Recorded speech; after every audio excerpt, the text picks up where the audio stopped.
یاد رکھ لیں کہ نماز کے مسائل میں اس بات کا بھی جاننا ضروری ہے کہ اللہ تعالیٰ نے جو انسان سفر پہ جا رہا ہے اسے رخصت دی ہوئی ہے۔ اللہ تعالیٰ کا فرمان ہے، سورۃ نساء کی آیت نمبر 101 ہے کہ جب تم زمین میں سفر کرو تو تمہارے پہ کوئی حرج نہیں ہے، نماز کو قصر پڑھ لو۔ نماز اس طرح قصر پڑھی جاتی ہے کہ ظہر اور عصر کے اور عشاء کے جو 4 فرض ہیں وہ 2 رکعتیں پڑھنی ہیں، 2 فرض پڑھنے ہیں۔ مغرب کے اور فجر کے جو مغرب کے 3 فرض ہیں اور فجر کے 2 فرض ہیں وہ پورے ہی پڑھنے ہیں۔ یہ ہے نماز قصر۔ اس کے علاوہ جو باقی سنن وغیرہ ہوتی ہیں نماز کی، اسے جو ہے وہ چھوڑ دینا بہتر ہے۔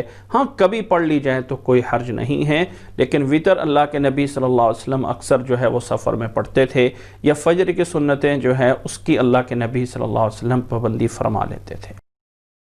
اور اس مسئلے میں یہ بھی ایک بات جان لینا چاہیے کہ جس سفر پہ جانے کے لیے یہ قصر کی نماز شروع ہوتی ہے، یہ وہ سفر ہوتا ہے جب انسان اپنے شہر سے نکل جائے۔ اللہ کے نبی صلی اللہ علیہ وسلم کی احادیث میں الفاظ موجود ہیں، اذا خرج من المدینہ، جب آپ صلی اللہ علیہ وسلم مدینہ سے نکلتے تھے۔ کچھ دور بھی قبائل یہود کے تھوڑے سے رہتے تھے، تو مدینہ کے ایریے میں جانے میں اللہ کے نبی صلی اللہ علیہ وسلم سے قصر کی نماز پڑھنا ثابت نہیں ہے۔ ہاں مدینہ شہر سے نکل کے جب ذوالحلیفہ جگہ میں پہنچے تھے تو وہاں اللہ کے نبی صلی اللہ علیہ وسلم نے قصر نماز جو ہے وہ پڑھی تھی۔ تو جب شہر سے نکل جائیں، جو انسان ایک شہر کے اندر، جیسے کوئی بہت بڑا شہر ہے تو اس میں 5 گھنٹے بھی سفر کر رہا ہے، تو شہر کے اندر جو ہے وہ قصر نماز نہیں ہے۔ اپنے شہر میں جب اس سے نکل جائے تو پھر قصر نماز شروع ہو جاتی ہے، جب اس کا ٹارگٹ جو ہے وہ اتنا ہو کہ جسے سفر کہہ سکتے ہیں۔ کتنی مسافت پہ جانے پہ قصر جو ہے وہ ادا ہونی چاہیے، اس میں علماء سے بہت زیادہ اختلاف ہے۔ خلاصہ یہ کہ جس چیز کو سفر کہہ سکتے ہیں، اتنے سفر پہ جانا ہو تو نماز قصر جو ہے وہ پڑھ سکتے ہیں۔ اس بارے میں کم از کم جس روایت کے اوپر اعتماد کر سکتے ہیں، حضرت انس رضی اللہ تعالیٰ عنہ کی روایت ہے کہ اللہ کے نبی صلی اللہ علیہ وسلم جب 3 میل یا 3 فرسخ جو ہے وہ سفر کرتے تھے تو قصر نماز پڑھتے تھے۔ اب یہ جو 3 میل یا 3 فرسخ ہیں، یہ راوی کو شک ہے۔ ایک فرسخ جو ہے وہ 3 میل کا ہوتا ہے، اور عربی میں جو میل ہیں یہ تھوڑے سے کلومیٹر سے بڑے ہوتے ہیں، اور یہ جو کلومیٹر جو ہوتا ہے وہ 1000 میٹر کا ہوتا ہے، اور میل جو ہے وہ 1600 کلومیٹر کا 1 میل ہوتا ہے۔ اس طرح کر کے اگر 3 فرسخ کو بنیاد رکھا جائے تو یہ 9 میل بنتے ہیں، جو تقریباً جو ہے وہ 14 کلومیٹر اور آدھا کلومیٹر اوپر، یعنی 14.5 کلومیٹر کے قریب جو ہے وہ مسافت بنتی ہے۔ جب انسان نے تقریباً 15 کلومیٹر کے قریب یا اس سے اوپر دور سفر پہ جانا ہو تو اپنے شہر سے نکلنے کے بعد وہ قصر نماز جو ہے وہ پڑھنا شروع کر سکتا ہے۔ لیکن اس کے بارے میں بھی یہ بھی کوئی ایسا نہیں ہے کہ اس میں شریعت نے کوئی بہت فکس کر دیا ہو۔ بہت سارے اقوال موجود ہیں۔ صحیح یا خلاصہ یہ کہ جس چیز کو سفر کہہ سکتے ہیں جتنے جانے پہ، اس پہ جو ہے وہ قصر نماز پڑھی جا سکتی ہے۔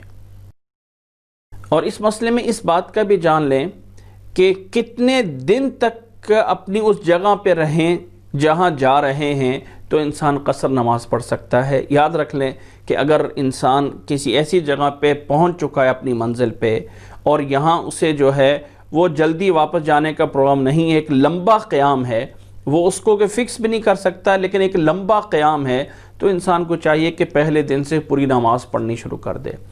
لیکن اگر اسے واپس جانا ہے اور وہ کہہ رہا ہے پتہ نہیں آج جاؤں گا، کل جاؤں گا، پرسوں چلا جاؤں گا، جلدی جو ہے وہ جانا چاہتا ہے، تو اس کے بارے میں ایام فکس کرنا ذرا مشکل ہے۔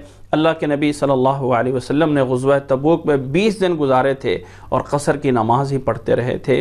مکہ کے اندر اللہ کے نبی صلی اللہ علیہ وسلم نے 17 دن یا 19 دن گزارے تھے اور اللہ کے نبی صلی اللہ علیہ وسلم قصر نماز ہی پڑھتے رہے تھے۔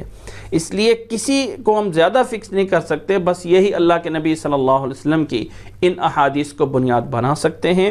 یعنی انسان جتنے دن اپنے آپ کو مسافر کہہ سکتا ہے اتنے دن جو ہے وہ قصر نماز پڑھ سکتا ہے۔ اس مسئلے میں یہ بات ذہن میں رکھ لیں کہ اس مسئلے میں کافی زیادہ جو ہے وہ اختلاف ہے۔ انسان جب تک اپنے آپ کو مسافر سمجھ سکتا ہے اتنے دن جو ہے اسے قصر نماز جو ہے وہ پڑھنے کی اجازت ہے، اور جب وہ سمجھ لے کہ وہ کسی جگہ پہ بطور مقیم کے ہو گیا ہے تو پھر وہ پوری نماز جو ہے وہ کر سکتا ہے۔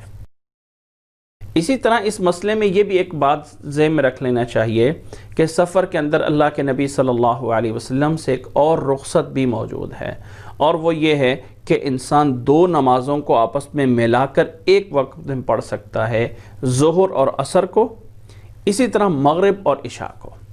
حضرت معاذ بن جبل رضی اللہ تعالیٰ عنہ فرماتے ہیں کہ ہم اللہ کے رسول صلی اللہ علیہ وسلم کے ساتھ غزوہ تبوک میں جب نکلے تھے، فَكَانَ يَجْمَعُ الصَّلَاةَ فَصَلَّ الظُّهْرَ وَالْعَصْرَ جَمِيعًا وَالْمَغْرِبَ وَالْعِشَاءَ جَمِيعًا، کہ اللہ کے نبی صلی اللہ علیہ وسلم دو نمازوں کو جمع کرتے تھے، ظہر اور عصر کو جمع کر لیتے تھے، اور مغرب اور عشاء کو جو ہے وہ جمع کر لیتے تھے۔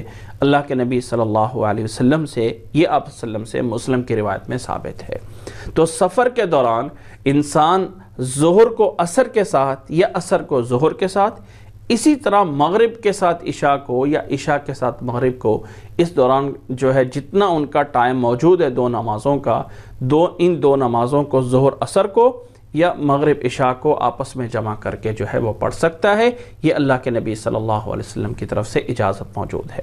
لیکن جب مسافر آدمی مقیم کے پیچھے نماز پڑھے گا تو اسے امام کے ساتھ جب نماز پڑھنی ہے تو اسے نماز پوری ہی پڑھنی ہوتی ہے۔ اللہ تعالی ہمیں ان تمام مسائل کو سمجھنے کی اور اللہ تعالی ہمیں جو ہے وہ ان پہ عمل کرنے کی توفیق عطا فرمائے۔